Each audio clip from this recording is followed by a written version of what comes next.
क्या बोलती पब्लिक? एकदम बढ़िया। तो कैसे आप सभी लोग? उम्मीद करता हूं सभी कोई स्वस्थ होंगे, मस्त होंगे, अपनी पढ़ाई लगातार जारी रखेंगे। मैं हूं किशन पांडे और यह है आपका सबसे नंबर वन एजुकेशन का बेस्ट प्लेटफॉर्म। आई होप आप सभी लोग बहुत अच्छे होंगे। लगातार आपके कमेंट्स रहते हैं, चाहे आप 11th क्लास में हैं, चाहे आप 12th क्लास में हैं, लेकिन आपको सबसे ज्यादा प्रॉब्लम आती है बीमा निकालने में कि डायमेंशन फार्मूला हम कैसे निकालेंगे। इस वीडियो में मात्र 10 मिनट के अंदर मैं आपको बताने वाला हूं कि बीमा कैसे निकाले, किसी भी राशि का, किसी भी भौतिक राशि का बीमा चुटकियों में कैसे निकाले। कोई भी फार्मूला आपको दिया रहेगा, इस वीडियो के बाद आप बहुत आसानी से बीमा यानी कि डायमेंशन फार्मूला याद कर पाएंगे और आपको हमेशा ये चीजें याद रहेंगी। मैं सिर्फ कहता हूं सिर्फ 4 चीजें आपको याद रखनी है। वो 4 कंसेप्ट क्या है, इस वीडियो को इस जानने के लिए अंत तक जरूर बने रहिएगा और सभी लोग वीडियो को लाइक कर देंगे। चलिए शुरुआत करते हैं। सबसे पहले समझते हैं बीमा क्या होती है, उसके बाद हम आपको निकालने के सिर्फ मात्र 2 तरीके बताएंगे, जिससे आपको ये क्लियर हो जाएगा कि अगर आपके पास कोई भी भौतिक राशि दिया है, कोई भी फार्मूला दिया, उसका बीमा आप चुटकियों में कैसे निकाल सकते हैं। ठीक है, देखिए बीमा क्या होता है, डायमेंशन फार्मूला यानी कि बीमा जो होती है मेरे भाई, वे भौतिक राशि, बीमाएं भी घात होती है। बीमा कुछ होती नहीं, बीमा मेरे भाई एक घात होती है, पावर, पावर को हम बीमा कहते हैं, जिसे राशि के मात्रक को व्यक्त करने के लिए उसके मूल मात्रक के मात्रकों पर घात के रूप में चढ़ाते हैं। यानी कि जो हमारा मूल मात्रक होता है, आप सभी को पता है मूल राशियां 7 हैं और मूल राशियों के 7 मात्रक होते हैं, और मूल राशियों के मात्रक को मूल मात्रक कहते हैं। मूल मात्रकों पे जो घात चढ़ाई जाती है, जो पावर होती है, उसे ही हम बीमा कहते हैं। जैसे मान लीजिए कि अगर हमने लिखा है मूल मात्रक को, अगर हम लंबाई के मात्रक को, द्रव्यमान के मात्रक को किलोग्राम मान लीजिए कहते हैं, तो द्रव्यमान के मात्रक को हम यम से प्रेजेंट करते हैं। यम की घात ए हो गया, एल की घात बी हो गया, ठीक है, टी की घात सी हो गया, थीटा यानी कि टेम्परेचर या फिर के से भी व्यक्त करते हैं, डी हो गया। यानी कि इसमें जो ए बी सी डी है, ये जो घातें हैं, जहां ए बी सी डी है, ये क्या है मेरे भाई, घात है। ये घात है और यही घात क्या है होती है मेरे भाई, बीमा कहलाती हैं। क्या कहलाती है मेरे दोस्त, बीमा कहलाती हैं। अब आपको पता कैसे चलेगा किसको एम से लिखना है, किसको एल से लिखना है, किसको टी से लिखना है, और क्यों एम से ही लिखते हैं, जरा इस बात को समझ लीजिए। जब भी आपको लंबाई दी, लंबाई का होता है इंग्लिश लेंथ, क्या होती है मेरे दोस्त, लेंथ होती है। लेंथ का कैपिटल लेटर क्या है मेरे भाई, एल है। तो इसकी जो बीमा है, इसकी जो वीमी संकेत है, यहां पे क्या लिखेंगे, वीमी संकेत। इसकी जो वीमी संकेत है मेरे दोस्त, वो क्या होगी, इसको यहां से इसको हटा लेते हैं, यहां पे लिख देते हैं वीमी संकेत। क्या लिख देते हैं मेरे दोस्त, वीमी संकेत। ठीक है, वीमी संकेत,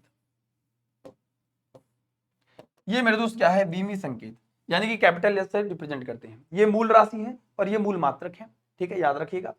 सिर्फ इनमें से सभी को याद नहीं रखना, सिर्फ आपको 4 चीजें याद रखनी है बस, और आप किसी भी राशि का, किसी भी फार्मूले का बीमा चुटकियों में निकाल सकते हैं मेरे दोस्त। लंबाई का हो गया मेरे भाई, लंबाई मूल राशि, इसका मात्रक मीटर होता है। अब इसमें आपका मीटर में अगर हम देखने की कोशिश करें, आपका लंबाई आएगा, चौड़ाई आएगा, ऊंचाई आएगा, मोटाई आएगा, दुबराई आएगा, इंच आएगा, सवा इंच आएगा। आप जितनी भी चीजें लिखेंगे, जो चीज दूरी से संबंधित है, दूरी आएगा, सबकी बीमा क्या होगी मेरे भाई, एल होगी। याद रखिएगा, लंबाई, चौड़ाई, ऊंचाई, मोटाई, दुबराई, पतलाई, बित्ता भर, इंच, फीट, सब कुछ, सबकी बीमा एक होगी, कैपिटल में एल होगी। अगर मीटर का स्क्वायर हुआ, मीटर की घात 2 होगा, एल की घात 2 कर देंगे। मीटर की घात 3 होगा तो आप एल की घात 3 कर देंगे। बस इतना काम करना है। द्रव्यमान जैसे किलोग्राम हो गया, ग्राम हो गया, द्रव्यमान को प्रेजेंट करते हैं मेरे भाई मास से, और इसका कैपिटल लेटर ले लीजिए आप, एम, कैपिटल एम। यानी कि अगर किलोग्राम दिया रहेगा, ग्राम दिया रहेगा, पाउंड में दिया रहेगा, सबकी बीमा क्या होगी, कैपिटल में एम होगी। याद रखिएगा। समय की बीमा होती है मेरे भाई कैपिटल में टी, इसको रिप्रेजेंट करते हैं टाइम। टी का कैपिटल लेटर लीजिए, कैपिटल टी। यानी कि हमेशा जो बीमा को लिखने का तरीका होता है, वो कैपिटल लेटर में लिखने का तरीका होता है मेरे दोस्त। उसके बाद अगर हम बात करते हैं टेम्परेचर, अब आपके दिमाग में आ रहा होगा सर टेम्परेचर को भी तो टी से लिख सकते थे, तो थीटा क्यों लिखा, क्योंकि इसका मात्रक केल्विन भी होता है। तो केल्विन का चाहे आप कैपिटल में, कभी कभी आपको किसी ना किसी बुक में के मिल जाएगा, और कभी कभी आप थीटा, दोनों से लिख सकते हैं, दोनों में कंफर्टेबल आप। एनसीईआरटी में कभी कभी थीटा, कभी कभी के दिया रहता है। जो तीव्रता कंडीला, मैं बता दूं मेरे भाई आपको 2 चीज याद रखिए, यहां पे होगा वैद्युत धारा, यहां पे क्या होगा, वैद्युत धारा। ये दोनों आपको जिंदगी में कहीं नहीं पूछे जाएंगे, एक पदार्थ की मात्रा, एक ज्योति तीव्रता, और एक ही। इसकी बीमा ना आपको कभी देखी जाएगी ना कभी सुनी जाएगी। वैद्युत धारा आपको मिलेगा 12th में, कैपिटल में ए। वैद्युत धारा की बीमा आपको देखने को मिलेगी कैपिटल में ए। ये आपको वैद्युत धारा का मात्रक एम्पियर होता है, एक है कैपिटल लेटर ए, इसको बीमा होती है ए, जब भी धारा की बात करेगा आपसे तब। बाकी सिर्फ आपको याद रखना है लंबाई, द्रव्यमान, समय और ताप, और अगर और थोड़ा सा याद करना चाहते हो कैपिटल एल, बस इसको किससे प्रेजेंट करते हैं, बात खत्म। आइए सीखते हैं, दो चार फार्मूला आपको करके दिखाते हैं, तब आपको समझ में आएगा कि कैसे बीमाएं हम लोग निकालते हैं, राशि का किसी भी भौतिक राशि का बीमित सूत्र कैसे निकालते हैं। जैसे अगर मान लीजिए हमने कह दिया कि आपको क्षेत्रफल की बीमा क्या होगी, हमने आपके सामने लिख दिया क्षेत्रफल। क्षेत्रफल का सबसे पहले आप फार्मूला लिखिए। क्षेत्रफल होता है मेरे भाई लंबाई और मेरे भाई होता है चौड़ाई। जरा ध्यान से देखिएगा, लंबाई, लंबाई का भी कैपिटल में एल होगा, मीटर होता है, इसका भी कैपिटल में एल होगा, मीटर होता है, इसका बीमा क्या आ गया, एल की घात 2 हो गई, खत्म बात। अगर हमने आपसे कह दिया कि चलो बेटा आयतन का बताओ मेरे भाई, आयतन वॉल्यूम का कितना होगा, आयतन बराबर होता है लंबाई गुणित चौड़ाई गुणित ऊंचाई। अब मैंने कहा कोई इंसान मोटा है, पतला है, लंबा है, सब की बीमा एक एल, इसकी बीमा एल, इसकी बीमा एल, इसकी बीमा एल, यानी कि इसकी पूरी बीमा कितनी आ जाएगी, L3। यानी कि जो घात है वो इसकी बीमा है, एल बीमा नहीं है, ये तो संकेत हुआ, एल की घात 3 जो हुआ इसकी बीमा हुई, इसका बीमित सूत्र होगा। ये आपको हर एग्जामिनेशन में हर जगह ये मेरे भाई देखने को मिलेगा कि इसकी बीमा क्या हो सकती है। और थोड़ा सा आगे बढ़ते हैं, जैसे हमने कहा कि अब चाल की बीमा बताइए। अब पहले चाल का आपको सूत्र पता होना चाहिए। यकीन मानिए कि आपके हर एग्जामिनेशन में, चाहे आप 12th में हो, चाहे आप 11th में हो, चाहे IIT JEE नीट में हो, आप चाहे एनडीए में हो, चाहे एयरफोर्स में हो, चाहे किसी भी एग्जाम को देंगे, फिजिक्स के रिगार्डिंग आपको बीमा से 1 से 2 सवाल मिलेगा ही मिलेगा, कंफर्म मिलेगा कि बीमे सूत्र निकालिए। या फिर थोड़ा सवाल को घुमा देता है कभी कभी कि इनमें से किन्हीं दो भौतिक राशियों की बीमाएं आपस में समान होंगी, ऐसे पूछ लिया जाता है। तो जैसे चाल बराबर होता है मेरे भाई दूरी बटा समय, चाल बराबर क्या होता है मेरे भाई, दूरी बटा समय। दूरी की बीमा क्या होगी, कैपिटल में एल।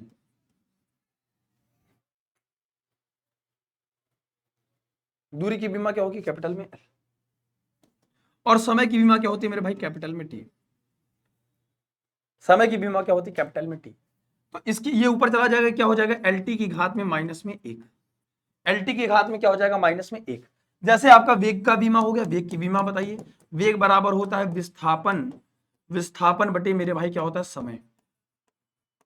तो विस्थापन है ना, विस्थापन भी तो एक प्रकार की दूरी है, तय की पथ की दूरी है ना। तो भैया विस्थापन क्या हो जाएगा, कैपिटल में एल, और इसकी बीमा क्या हो जाएगी, कैपिटल में टी। इसकी भी बीमा क्या हो जाएगी, कैपिटल में एल टी माइनस में 1। अब कभी कभी ऐसे पूछा जाता है इनमें से किन भौतिक राशियों की बीमाएं आपस में समान होती है, जैसे चाल और वेग का हो गया, है ना। ऐसे आपको बीमा निकालना है तो सिर्फ आपको 4 बीमी संकेत याद रखना है, मैक्सिमम 4। आपको बस ये समझना पड़ेगा कि किसकी बीमाएं क्या होती, फार्मूला पता रहे निकाले जाएंगे। जैसे मैं थोड़ा सा कॉम्प्लिकेटेड ले लेता हूं, बल की बीमा। बल बराबर होता है द्रव्यमान गुणित त्वरण होता है। अब चूंकि अब आप उसको बल की नहीं पता है, बल की नहीं पता है, बल बराबर होता है द्रव्यमान गुणित त्वरण होता है। अब m का तो पता नहीं, m का हो जाएगा कैपिटल है, द्रव्यमान है, द्रव्यमान का कैपिटल में m बीमा होता है। त्वरण बराबर होता है वेग में परिवर्तन बटे समयांतराल, वेग में परिवर्तन बटे मेरे दोस्त समयांतराल, ठीक है। यहां पे क्या हो जाएगा मेरे भाई, कैपिटल में m हो जाएगी। वेग में परिवर्तन, वेग की बीमा क्या निकाले, LT की घात में माइनस में 1, और समयांतराल का मतलब t। अब ये ऊपर चला जाएगा, ये ऊपर चला जाएगा तो LT की घात में माइनस में 2, MLT की घात में माइनस में 2, और ये खत्म हो जाएगा, MLT की घात में माइनस में 2 हो जाएगा। MLT की घात में -2, बल की बीमा आ गई। सबसे सिंपल है, इससे सरल तरीका आपको नहीं मिलेगा। सिर्फ मैंने आपसे ये कह दिया, ऐसे आप बीमा तमाम किसी चीजों का निकाल सकते हैं। आपको कमेंट में बताना है कि ऊर्जा की बीमा क्या होगी। कमेंट में सभी जिन बच्चों का सही रहेगा ऊर्जा की बीमा बताइए, जिन बच्चों का आंसर सही रहेगा उसका मैं कमेंट सेक्शन पिन कर दूंगा। ऐसे आपको सिर्फ याद रखना है कि बीमा में कि सिर्फ 4 चीजों की बीमा, मीटर है, दूरी, लंबाई, चौड़ाई, सबकी बीमा एल होती है। किलोग्राम में, ग्राम हो, किलोग्राम हो, चाहे जैसा हो, सबकी बीमा एम होगी, द्रव्यमान की बात कर रहा है तो। टाइम की बीमा हमेशा कैपिटल में क्यूब होती है। अगर सेकंड का स्क्वायर होगा तो टी की घात 2 होगा, सेकंड का क्यूब होगा तो क्यूब हो जाएगा, मीटर का स्क्वायर होगा तो L2 हो जाएगा। बस सिंपल बात है, और कुछ नहीं है। फार्मूला पता हो, ये 4 चीजें पता हो, बीमा आपके लिए निकालना सिर्फ बाएं हाथ का गेम है। तो इस वीडियो में इतना ही रखते हैं, है ना, क्योंकि हमें सिर्फ ये बताना था कि बीमा कैसे निकाले। इस वीडियो को लाइक करिएगा, और आपको किस टॉपिक पे, ऐसे छोटे छोटे टॉपिक्स में प्रॉब्लम होती है चाहे किसी भी फिजिक्स से रिलेटेड किसी भी टॉपिक में प्रॉब्लम होती है, आप कमेंट करिएगा, उस टॉपिक पे वीडियो आपको मिल जाएगी। मिलते हैं हम आपसे छोटे से ब्रेक के बाद। और ये वीडियो हर उस दोस्त तक जरूर शेयर करना जिसको बीमा निकालने में दिक्कत होती है, और कमेंट बताना कि भैया ऊर्जा की बीमा क्या होती है। थैंक यू सो मच प्यारे बच्चों, love you all, take care, जय हिंद, जय भारत।